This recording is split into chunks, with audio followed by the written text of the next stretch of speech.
I'm Liesel from RV and Bear, and I'm the sailor stuck on land that started to sew. Today I'm going to show you in part 1 how to make a coat. So after presenting about 5 different fabrics to my client, they've decided on this beautiful thick black Malton. It's very thick and strong, but he wants a classic look. And also on this diamond shaped very dark gray lining, which is going to come on the inside. So now we can start cutting out the panels. Okay, so here's all my panels that I've cut out. The thing that you'll probably need to do most and have patience with most when you're making a coat is all the preparation. First of all, the fabric is very thick, so you get blisters on your fingers like I have here, which you can't see right now. You also have to cut out a lot of interfacing to strengthen the coat, which is this part. I use one that just irons on, so you'll see that it has like this glue on it. So that's the glue, and as soon as I iron it, the glue melts and it sticks to the fabric. Just make sure you put other fabric on top of this when ironing it, otherwise your iron gets really sticky, and if you iron the Malton example afterwards or anything else, you're basically messing up the fabric. I'm so in the habit of making the pockets out of the Malton on the inside, but this client actually wants the lining as the inside of the pocket, so that's why I have unnecessary Malton ones here. I would prefer Malton myself because I feel like this makes my hands sweaty, and it's also a flimsy fabric, so it can damage quickly. If you have like a sharp nail or something and you put your hand in your pocket, it can quickly like fray or create a hole. And this on the other side doesn't do any of it, and it also keeps you warm. Then we have the facing where my label is going to come up. It's basically attached to the lining at the back, like at your neck. And then these are the welt pockets. I'll still have to figure that out. Back panels, facing, and also the front panels. Now what we need to do, and this is something only that I do for myself because I'm a neat freak, I overlock all of the lining pieces in this. With this fabric, it doesn't really fray the Malton, but you can see here it's starting to fray there. You can see it's fraying, so that's why I need to overlock it. And just for those who actually want to know more or less what kind of amount of fabric that you need, this is a size 16. It's for a man. It's a unisex coat. Okay, so I'm first going to start with the sleeves. After you overlock it, and I will suggest the side that you want to use. I want to use the darker side. Make sure that that's face down when you overlock, because you'll see that the stitching on this side comes out so nice and neat, whereas that side it can be a little bit rough. So I did stitch length. Wait, let me check. 1, and then neutral, and then all the tension on 5, and I did it with 3 threads. Okay, now I iron out the lining because, as you can see, it's a bit wrinkly.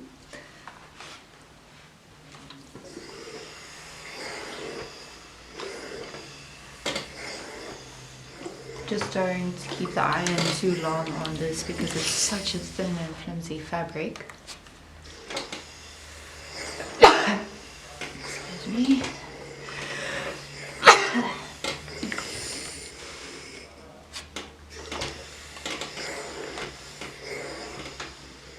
And sometimes overlocking can curl the end part of your panels.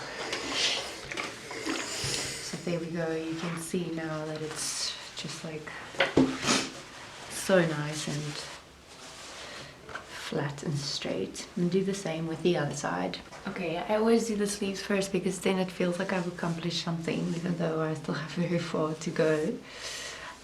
So right sides together, you match up the linings at the wrist, and then you go up. You'll see that it doesn't match here at the top. It's supposed to be like that. Okay, so now you pin it. I usually with lining use my longer pins because I find that my shorter pins actually damages. I think it's because it's a different thickness. It damages the lining. I pin it here first, even though I'm not going to stitch it there. It's just to keep it in line, because when you're stitching it, the fabric moves and you have to remove this pin. So then this pin still keeps the fabric in position. Then just continue onwards until you get to the end.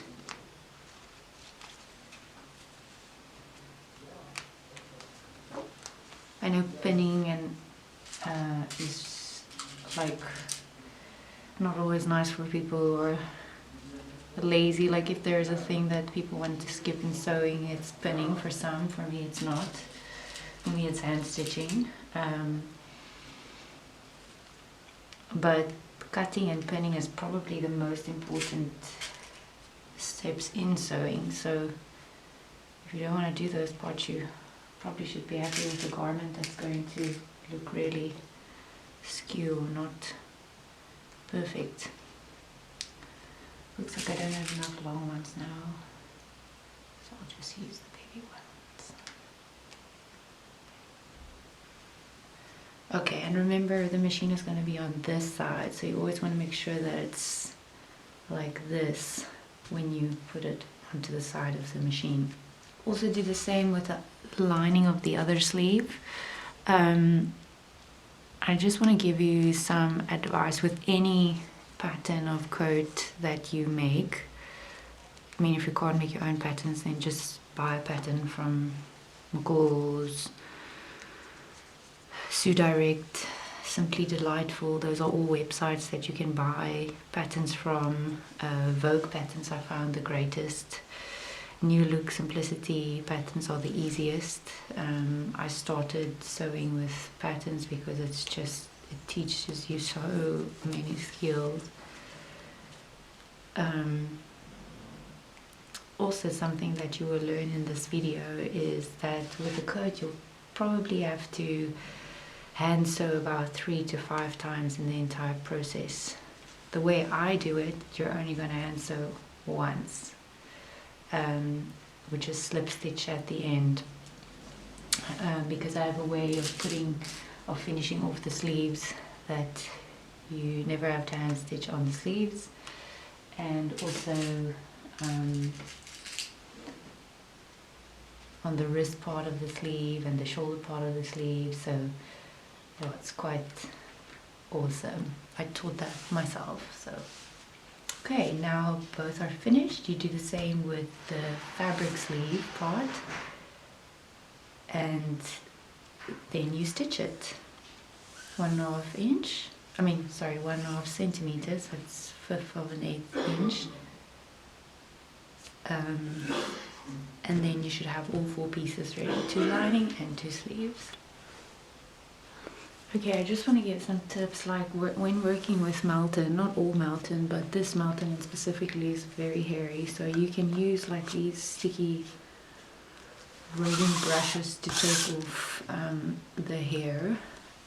Usually you would wash fabric before you start making any garment, but with Melton and coats it's not advised, since these items will always be dry cleaned. Okay, so I'm using a normal stretch needle for this. It's already in there, so it's 130/705 or 75/11, and this one is by Schmitz. Now I'm gonna sew 1.5 inches from the edge, and that's 1.5 centimeters and 1/5 of an 8 inches. Here in South Africa we don't use inches, so this is all still a little bit confusing for me. I'm also using a very dark grey thread. I'm not going to use a black, just in case I need to see the thread easier. You won't see it from the outside. So if you make a mistake, it's always easier to get or to see that color thread and remove it. So we're going to back stitch.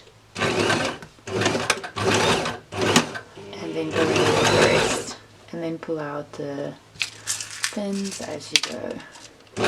I'm keeping this one in so that it keeps the fabric in position. Now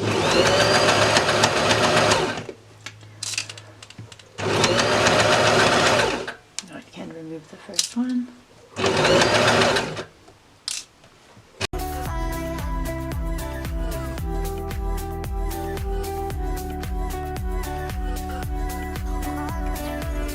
C is lined for where it curves, so if you're not sure, then just put a pin there so you can see where to pivot your fabric.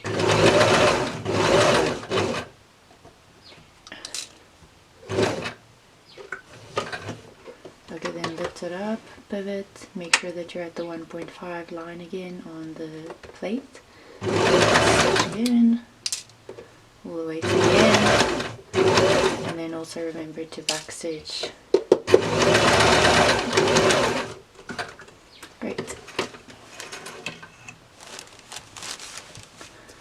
So just take off the edging of the thread, and at the beginning. So now you can see everything has been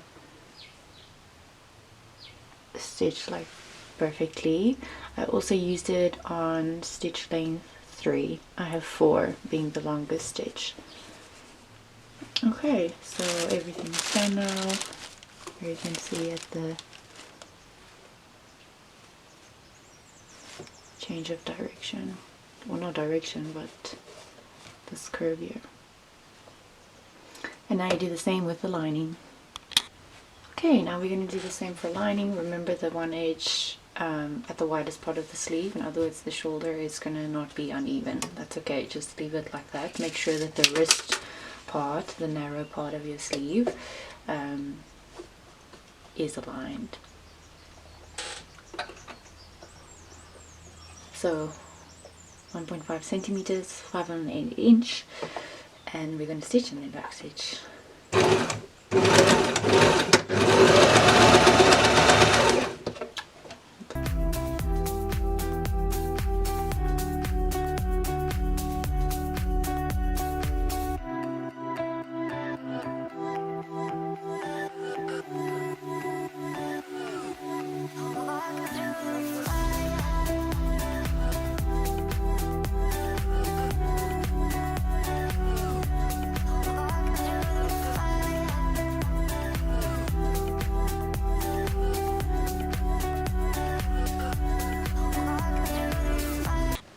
Okay, so as you can see, everything is stitched now. It's only the underarm seam that we're stitching first. 2 linings and the 2 sleeves. On to the next step. Okay, so here comes the part which allows you not to hand stitch. You've got your narrow part of the sleeve here, and then you've got the other narrow part of the sleeve here. We're going to turn it around because we want the right sides facing the right side.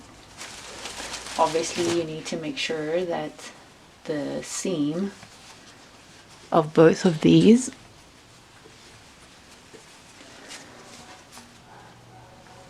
are opposite each other. So you put that inside because it's the right side facing the right side. And now you pin it all around.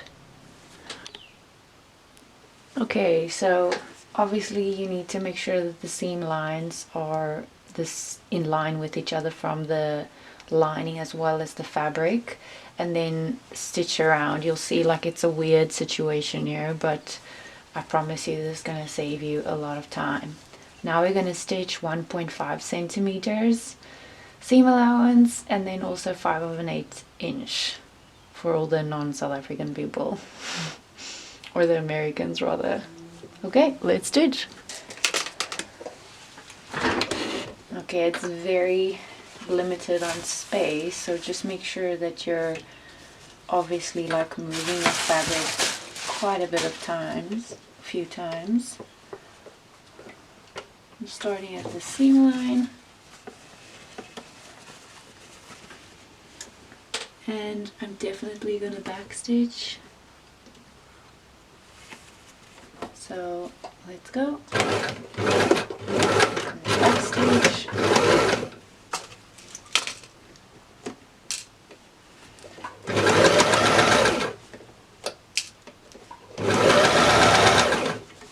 And then move your sleeve around because it's such a small part.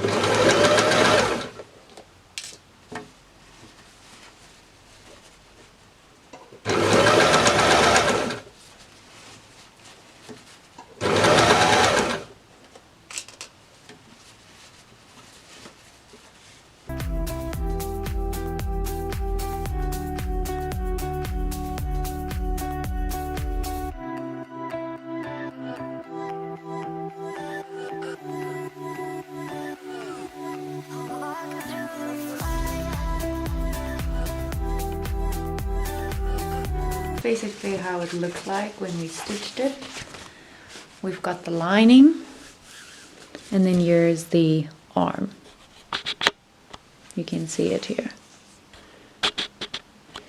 So now we're gonna push it inside. This is obviously like the wrong side of the lining and the fabric. So we're gonna pull it out.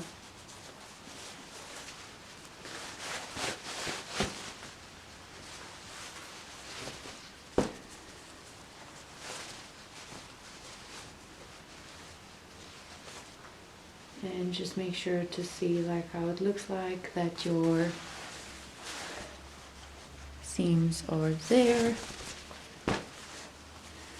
Obviously you have to iron this if you are working with a melton that's thinner and less as structured and strong as this one. You need to put in some interfacing that you iron on or stitch on to the narrow part of the sleeve, maybe just like 2 centimeters or 1.5. So after I iron this, it's basically gonna look like this as an end product. You don't have to worry about how far you have to pull the lining in or how far you have to fold this part over, because as soon as you stitch the shoulder part of the sleeve to the coat, then this will come into place. So this is how it will look like then. It's basically perfect. I mean, I just have to iron it. But how rewarding is it to make such a difficult thing and then boom, it's that easy.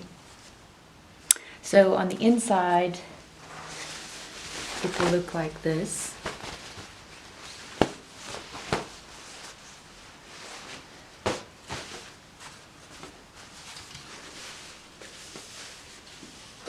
So this is basically the sleeve.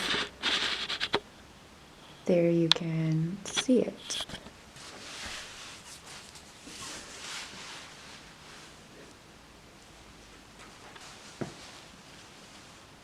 I'm so happy with this. This is actually a coat I'm making for my brother. He's supporting my small business and he ordered a coat. And obviously because all the coats are named after Shakespeare characters, I'm going to call this the Othello coat. We already have the Juliet coat, the Perdita coat, which is still to be released but is completed, and also the Ophelia coat, the 3 ladies ones. Then this is the Othello coat. It's my first ever thing that I've made for men. And I'm also making another client, a doctor, who ordered a coat that I'm going to call the Tybalt coat. So yeah, if you want to see those coats, the other ladies ones, you can have a look at my Instagram highlights under Shakespeare Collection at RV and Bear, or at my Facebook shop under Shakespeare Collection. Okay, so I cut out this block of Melton because the coat will have a mock welt pocket with a flap, and this is the flap. So for all the people that work with inches, this is about, let's see, just over 7.5 inches wide. That's the width you want. And then the length is about almost 8.5 just before it. And for the people that works with centimeters, this is 21.5 centimeters long and 19 centimeters wide. So what you're gonna do is you're gonna fold it over. Make sure that the long edges are on the sides. Then you have to remember that there is a fold, so you don't have to stitch there, you only have to stitch on the sides. So pin this part and stitch it 1.5 centimeter seam allowance on one side, on both sides, and then clip the corners. So it will look like this, and then you turn it inside out. So now the pocket is turned inside out. It does look a little bit long, but what's going to happen is you're going to stitch that into the coat, probably 1.5 inches, and then fold it over.